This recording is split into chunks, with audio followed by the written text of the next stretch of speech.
ever defiant, Republican Roy Moore's campaign on Thursday lashed out at the women accusing him of UAL misconduct, declaring "Let the battle begin."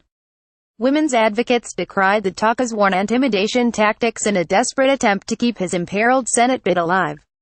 Moore ignored mounting calls from Washington Republicans concerned that Moore may not only lose a seat they were sure to win but also may do significant damage to the party's brand among women nationwide as they prepared for a difficult midterm election season. Moore's team showed no such concerns. Story continues below. Advertisement. You ask me if I believe the girls. No, I don't believe the girls. I believe Judge Moore, Moore strategist Dean Young said. Let the battle begin. Get ready to fight Mitch McConnell. We're going to fight you to the death on this.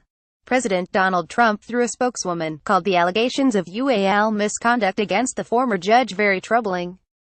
The Republican president stopped short of calling on Moore to quit the race, however, breaking with most Republican leaders in Washington, including McConnell, the Senate Majority Leader.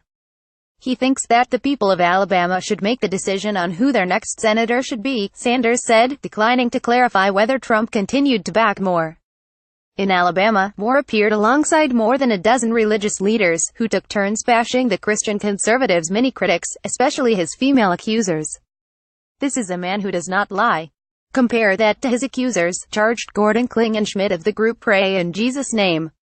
With Moore looking on, Klingenschmitt quoted the Ten Commandments in a message aimed at two women he called out by name. One has said she was 14 and the other that she was 16 when Moore initiated UAL contact as a district attorney in his 30s. Thou shalt not bear false witness, Klingenschmitt declared.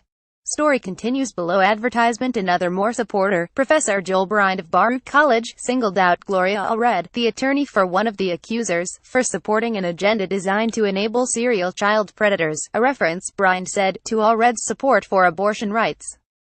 Moore called the allegations unsubstantiated, unproven and fake. They're not only untrue, but they have no evidence to support them, he insisted, refusing to answer any questions from reporters about the allegations.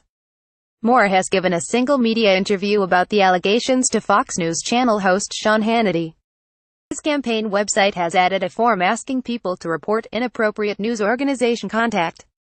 Still, he has repeatedly hinted that his team has gathered evidence against his critics. He cited evidence of collusion soon after the initial report surfaced last week. His wife circulated a fake report earlier in the week that reporters were offering to pay thousands of dollars for women to come forward with new claims against Moore. In a subsequent social media post, she described the media's actions as an all-out assault, which is why we are suing them.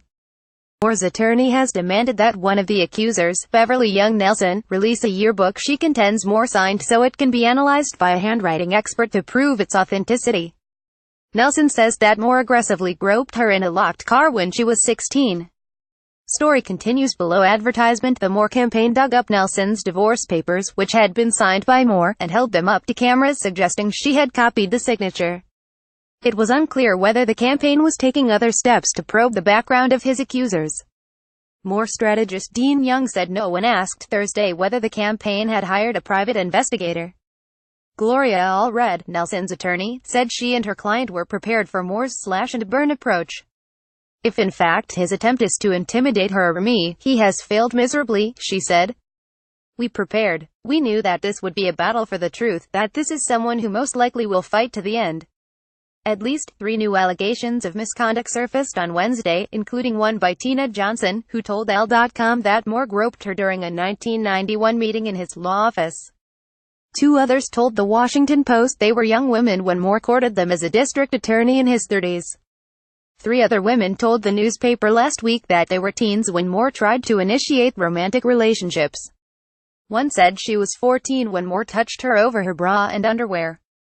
The Alabama Republican Party also reiterated its support for Moore on Thursday, a day after its 21-member steering committee privately contemplated the situation. Judge Moore has vehemently denied the allegations made against him. He deserves to be presumed innocent of the accusations unless proven otherwise. He will continue to take his case straight to the people of Alabama, State GOP Chair Terry Lathan said in a statement. The state GOP has the power to revoke Moore's GOP nomination and ask election officials to ignore ballots cast for him, although the state party has little interest in alienating Moore's followers a year before statewide elections. Meanwhile, the National Organization for Women condemned the attacks against Moore's accusers, suggesting that the tactics help explain why many victims of UAL harassment are afraid to go public. "Dealing with this is like dealing with the mafia," said now President Tony Van Pelt. "This is exactly how they handle things. If somebody goes against the mafia goes after that person and they destroy them. It's a scorched earth policy." She added, "This is just business as usual when it comes to predators."